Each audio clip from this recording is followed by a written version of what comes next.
Welcome to our channel. నమస్కారం. 1923 మే 28న నిమ్మకూరులో జన్మించిన NT Ramarao గారు నేడు 103వ జయంతి జరుపుకుంటున్నారు.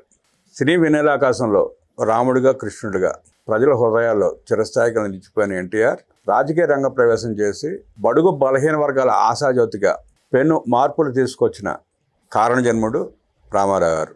నేడు 103వ జయంతి సందర్భంగా వారి గురించి మరిన్ని విశేషాలు తెలుసుకునే ప్రయత్నం చేద్దాం. విశ్లేషించడానికి మనతో పాటు ఉన్నారు ఖమ్మం కార్పొరేషన్ డైరెక్టర్ అడిస్మల్ శ్రీనివాసరావు గారు. వారిని అడిగి మరిన్ని విశేషాలు తెలుసుకుందాం. నమస్తే సార్. నమస్కారం అండి. కృష్ణుడిగా రాముడిగా ప్రజల మనసులు దోచుకున్న ఎన్టీ రామారావు రాజకీయ రంగ ప్రవేశం చేసి బడుగు బలహీన వర్గాలకి అండగా నిలబడుతూ పేదడింటి ముందు రాజకీయాన్ని తీసుకొచ్చిన ఘనాపాటి ఆయన. ఇవాళ 103వ జయంతి. ఆయన గురించి నేటి తరానికి తెలియని విషయాలు, భవిష్యత్ తరాలకు తెలియని విషయాలు మీ ద్వారా తెలుసుకోవాలని ప్రయత్నం. ఎట్లా విశ్లేషిస్తారు? ఎన్టీ రామారావు గారు కారణజన్ముడండి. ఎందుకంటే అశేష ప్రజానీకం ఆయన అభిమానులే కాకుండా తెలుగు జాతి మొత్తం ఇష్టమున్నా లేకపోయినా అన్నగారుగా పిలుచుకునే వ్యక్తి. ఆయన రాజకీయాల్లోకి రాకముందే ప్రజల గుండెల్లో చిరస్థాయిగా తన స్థానం పదిలిపరుచుకున్నాడు ఆయన. ఎలాగంటే రాముడి పాత్ర వేసిన, రావణాసురుడి పాత్ర వేసిన నాయక ప్రతినాయక పాత్రలు కూడా ఒకే వ్యక్తి ధరించడం అనేటువంటిది చాలా అరుదైన విశేషం. దుర్యోధనుడిగా, అర్జునుడిగా, శ్రీకృష్ణుడిగా, మహాశివుడిగా ఇలాగ అనేక పాత్రలు. అయితే ఆయనలో నటన అద్భుతమైన శిఖరాగ్రాలు చేరుకున్న నటనే కాకుండా సుందర దివ్య రూపం ఉండి ఆయన స్ఫురద్రూపం అంటారు. ఆయన నర్తనశాలను సినిమా వచ్చింది. నేను బాగా చిన్నప్పుడు ఆ సినిమా మా అమ్మగారు ఒళ్ళో కూర్చొని చూశాను. నేను తర్వాత చాలాసార్లు చూశాను, కానీ మొట్టమొదటిసారిగా చూసింది ఆ సినిమా.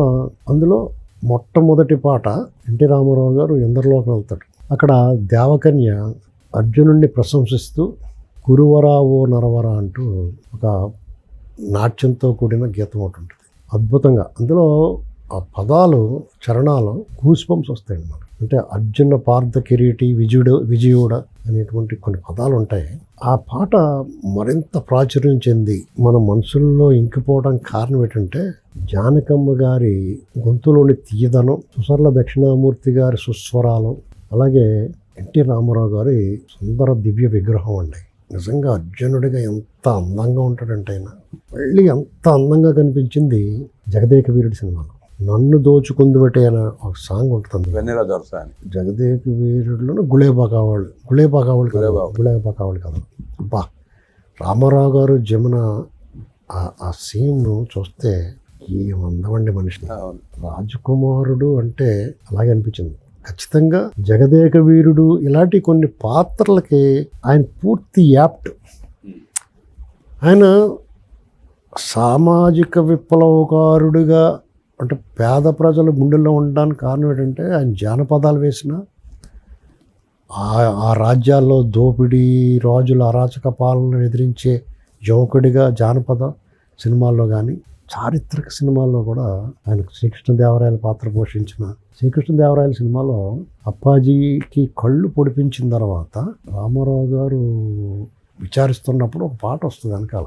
విరూపాక్ష ఈ దేశానికి అరిష్టం దాపురించిందా అంట ఒక పాట వస్తున్నప్పుడు ఆయన నటన చూడాలండి. గుండె కరిగి నీరవటం అంటే ఆ అనుభూతి మనం చెందుతాం. ఇలాగ ఆయన ప్రజల మనసుల్లోకి చొచ్చుకుపోయాడు ఆయన.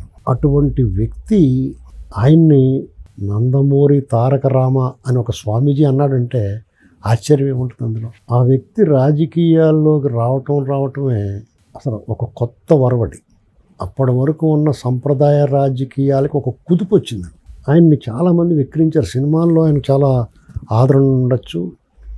రాజకీయాలకి ఏం పనికిరాడు, మొఖాలకు రంగు వేసుకునే వాళ్ళు రాజకీయాలకి ఏం పనికొస్తారని రాజకీయాలు అనేటువంటిది ఒక బ్రహ్మ పదార్థం అనుకున్నారు. కానీ సంప్రదాయ రాజకీయాలను తునాతునకలు చేసి ప్రజా రాజకీయాలు, ప్రజల మధ్య రాజకీయం, రాజ్యాధికారం ప్రజల చేతిలోకి రావాలి, బడుగు బలహీన వర్గాల చేతిలోకి రాజ్యాధికారాన్ని తీసుకొచ్చి ఒప్పగించాడు. ఎందుకంటే అప్పటి వరకు రాజ్యాధికారం ఎక్కడ ఉండేదంటే దేవుడిల్లోనూ, గడియల్లోనూ, భవంతుల్లోనూ పెత్తందారుల చేతిలో ఉండేదండి. ఆ గడియల్ని, కోటల్ని, గోడల బద్దలు కొట్టి ఆ రాజ్యాధికారాన్ని తీసుకొచ్చి ఓడల్లోకి ఇచ్చాడు. బడుగు బలహీన వర్గాలకు దగ్గర చేర్చాడండి అనేక మందిని.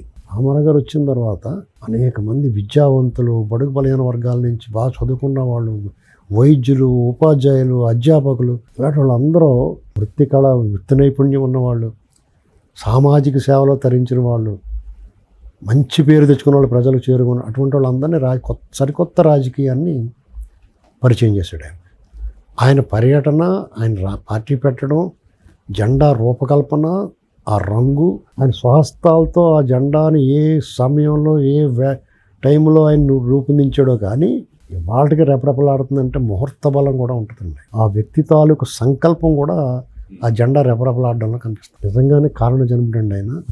యుగ పురుషుడు, యుగానికి ఒక్కడని ఎందుకంటున్నామంటే ఆయన రాజకీయాల్లో రావటమే ఒక సామాజిక విప్లవాన్ని తీసుకొచ్చాడు ఆయన.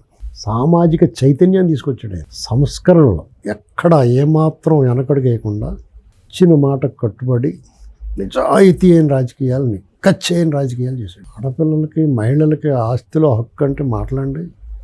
ఈ పురుష సమాజం మేల్ ఈగోతోటి నిండిపోయి ఉన్నప్పుడు, పురుషాధిక్యత సమాజంలో మహిళలకి ఆస్తిలో హక్కు అంటే, సమాన హక్కు అంటే మాట్లాడండి. ఆ సంస్కరణ కొన్ని విధాన నిర్ణయాలు ఏమాత్రం సంకోచం లేకుండా, జంకు గొంకు లేకుండా నిర్ణయించుకునేవాడు. ఒక్కొక్కసారి ప్రజల్లో కొంత ఏదైనా మార్పు మొదట వ్యతిరేకిస్తారు, తర్వాత విమర్శిస్తారు, చివరికి అనుసరిస్తారన్నమాట. ఇది యండమూరి వీరేంద్రనాథ్ గారు ఏదో ఒక నవల్లో రాశాడు. అలాగా అనేక సందర్భాల్లో సంక్షేమం విషయంలో ఎన్టీ రామారావు గారు ఈ దేశంలోనే ప్రథముడండి. వృద్ధాప్య పెన్షన్లు కానీ, లేకపోతే 2 రూపాయల బియ్యం, ఇలాంటి పక్కా ఇళ్ళు, జనతా వస్త్రాలు, అంటే కూడు గూడు గుడ్డ అనేటువంటి దానికి పక్కాగా రాష్ట్రంలో నాడు ఆయన అమలు చేస్తే వాళ్ళు దేశమంతా అమలు చేస్తాను అవే పథకం. కరెక్ట్. అలాగే అధికారులకు ఒకవేళ ఆయనకు తెలియని విషయం ఉంటే అధికారులు ఏదన్నా సార్ ఇది కరెక్ట్ కాదు ఇది అంటే వినివాడండి. వినదగుని ఎవరు చెప్పిన అన్నట్టుగా విని మంచి చెడు చూసుకునేవాడు. ఆయన తను అనుకున్నది కరెక్ట్ అనుకున్నప్పుడు ముందుకెళ్ళిపోయేవాడు. ఒకవేళ పొరపాటు ఉందంటే సవరించుకునేవాడు. కాబట్టి ఆయన ఇవాళకి కూడా ఆయన తలుచుకుంటూ ఉంటారు. ఆయనతో కలిసి పనిచేసిన అధికారులు ఆయన ఇప్పటికీ తలుచుకుంటారు. పోలీస్ అధికారులైనా, ఐఏఎస్లైనా, రెవెన్యూ ఏ డిపార్ట్మెంట్లో వాళ్ళైనా సరే ఆయనతో కలిసి పనిచేసిన వాళ్ళ అనుభవాన్ని పదిలంగా దాచుకున్నారు, మధుర స్మృతులుగా భావిస్తూ ఉంటారు. అలాగే రామారావు గారు తన పరిపాలనలో ఎదురు దెబ్బలు కూడా తగిలినాయి ఆయనకి. 84లో ఆయన అన్యాయంగా పదవీచ్యుతుడిని చేసినప్పుడు ప్రజాస్వామ్య పరిరక్షణ ఉద్యమం జరిగింది. ఇది ఫస్ట్ ఆఫ్ ఇట్స్ కైండ్ అండి. ప్రజలు ఉద్యమం చేసి తమ ఎన్నికల ద్వారా తమ నాయకుడిని ఎన్నుకుంటే అన్యాయంగా, అక్రమంగా అతన్ని దింపేస్తే పోరాడి 30 రోజుల లోపల ఆయన తిరిగి ముఖ్యమంత్రిగా కూర్చోబెట్టుకున్నారు. ఇది దేశ రాజకీయాల గుణపాఠం. అసలు మామూలుగా సామాన్య. కానీ ఇందిరాగాంధీ గారు కూడా సంస్కారము, ప్రజలను గౌరవించే వ్యక్తి కాబట్టి అది సాధ్యమైంది. ప్రజల్లో ఉన్న ఈ అనూహ్యమైన తిరుగుబాటు ఆవిడ ఆశ్చర్యపోయారు. తిరిగి గత్యంతరం లేక రామారావు గారిని తిరిగి నియమించాల్సి వచ్చింది. తదనంతరం జరిగిన ఎలక్షన్స్ కరివేపాకు రొబ్బ దూసినట్టు దూసేశారు. చాలామంది పెద్ద నాయకులు దాక్కున్నారు ఎలక్షన్లో పోటీ చేయడానికి. 85లో 89లో అనూహ్యంగా పార్టీ ఓడింది. ఇది కొన్ని స్వయంకృతాలు ఉన్నాయి, కొన్ని రకరకాల మ్యానిపులేషన్స్ ఉన్నాయి, ఇలాంటివన్నీ జరిగినాయండి. తిరిగి మళ్ళీ 91 నుంచి మళ్ళీ పుంజుకున్నాం పార్లమెంట్ ఎన్నికల్లో. 94లో అయితే కంప్లీట్ స్వీప్ చేసింది. తర్వాత జరిగిన పరిణామాలు దాన్ని ఇప్పుడు రామారావు గారి జయంతి లాంటి శుభ పర్వదినాన్న ఆ పీడకల గురించి, దిష్టి నిమ్మకాయ గురించి మనం తక్కువ మాట్లాడుకోవాలి. ప్రసాదం కూడా అనవసరం. మా ఆయన మచ్చ. అయితే ఆయన మరణానంతరం కూడా జీవించి ఉన్న వ్యక్తిగా ఇవాళ హైదరాబాద్ నడిబొడ్డిన రామారావు గారి విగ్రహాన్ని ప్రతిష్ఠిస్తున్నారంటే ఆయన జీవితకాలం పోరాడిన ఏ కాంగ్రెస్ పార్టీ మీద పోరాడారో ఆ కాంగ్రెస్ పార్టీ ముఖ్యమంత్రి ఇవాళ ఆయన విగ్రహాన్ని ప్రతిష్ఠిస్తున్నారంటే అంతకు మించిన లైఫ్ టైం జీవిత సాఫల్యం. ఎన్టీ రామారావు గారి అభిమానులు చాలా సంతోషిస్తున్నారు. రేవంత్ రెడ్డి గారు మంచి నిర్ణయం తీసుకున్నాడు. పార్టీలకి, రాజకీయాలకు అతీతంగా తెలుగు జాతికి ఐకాన్, తెలుగు జాతి ఆత్మగౌరవాన్ని, తెలుగు జాతి గుర్తింపుని తీసుకొచ్చిన ఎన్టీ రామారావు గారికి తెలంగాణ ప్రభుత్వం ఇచ్చే గౌరవాన్ని మనం ఆస్వాదించాలి, ఆ గౌరవాన్ని స్వీకరించాలి, తిరిగి కృతజ్ఞత చూపించుకోవాలి, కృతజ్ఞతలు చెప్పాలి. ఇంకోటి ఏంటంటే తెలుగు జాతిని ఎప్పటికైనా రాష్ట్రాలుగా విడిపోయిన తెలుగు జాతిని కల్పించే ఒక వారధి వంతెన ఎన్టీ రామారావు గారు. కావాలంటే చూడండి, ఆయన సినిమాల పాటలోనే ప్రాంతాలు వేరైనా మన అంతరంగం ఒకటే, యాసల వేరుగున్నా మన భాష ఒకటే అంటున్నాయి. అంతకు మించిన ప్రబోధం ఏముంటుందండి? అవును. కాబట్టి మీరు చూడండి, డాక్టర్ సి నారాయణ రెడ్డి గారు రాశారు అది, తెలుగు జాతి మనది నిండుగా వెలుగు జాతి మనది అంటారు. అవును, అద్భుతమైన పాట. అద్భుతమైన పాట. అలాగే మన ఆలోచన విధానం కూడా తెలుగు వాళ్ళందరిది ఎలా ఉంటుందంటే, ఒక సందర్భం వచ్చినప్పుడు అందరూ ఒకేలాగా ఆలోచిస్తారు. ఎన్నికల్లో 77 ఎమర్జెన్సీ అనంతరం వచ్చిన ఎన్నికల్లో ఇందిరాగాంధీ గారిని దేశం అంతా ఓడించింది, కానీ ఆంధ్రప్రదేశ్ మాత్రం ఇందిరాగాంధీ గారి వెనకాల నిలబడింది. అండగా నిలబడింది ఆ రోజు కాంగ్రెస్.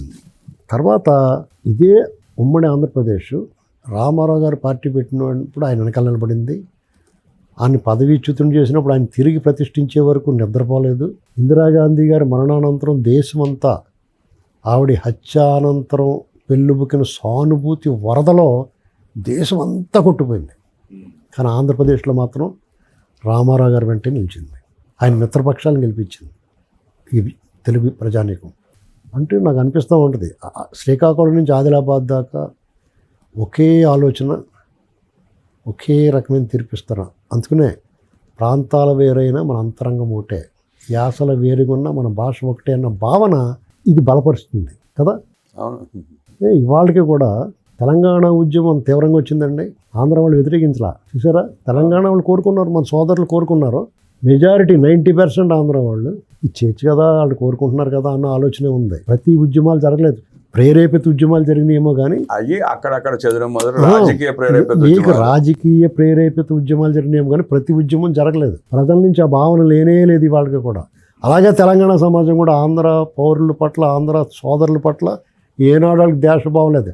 డెఫినెట్గా 10% లేకపోతే 5% కొంతమంది సత్రకాయలు, నికృష్ట నీచ మానవులు కొంతమంది ఉంటారు, అక్కడ ఉంటారు, ఇక్కడ ఉంటారు, వాళ్ళు మాట్లాడుతూ ఉంటారు, దాన్ని జస్ట్ ఇగ్నోర్.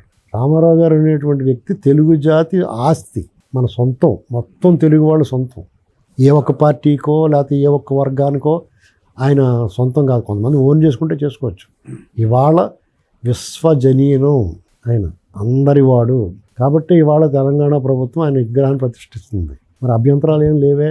ఒకటి ఏంటంటే, అందుకనే రామారావు గారు యుగ పురుషుడు అన్నాం, యుగానికి ఒక్కడన్నాం. యుగానికి ఒక్కడే ఎన్టీఆర్. అన్నిటిని మించి మన తరం ఆయన జీవించిన కాలంలో మనం జీవించున్నాం.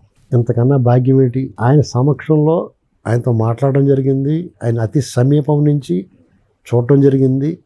ఇలాంటివన్నీ మనకు మధుర స్మృతులు అండి, జీవితకాలం పదిలంగా దాచుకునే సజీవ స్మృతులు. తెలుగు జాతి ఆత్మ గౌరవాన్ని ప్రపంచానికి చాటి చెప్పి తెలుగుదేశం తెలుగువారి ఖ్యాతిని విశ్వవ్యాప్తం చేసిన అన్న నందమూరి తారక రామారావు గారి 103వ జయంతి సందర్భంగా అనేక విషయాలు మనతో పంచుకున్న అడిస్మిల్ గారికి ధన్యవాదాలు తెలియజేస్తూ, అన్నగారికి నివాళులర్పిస్తూ నమస్కారం.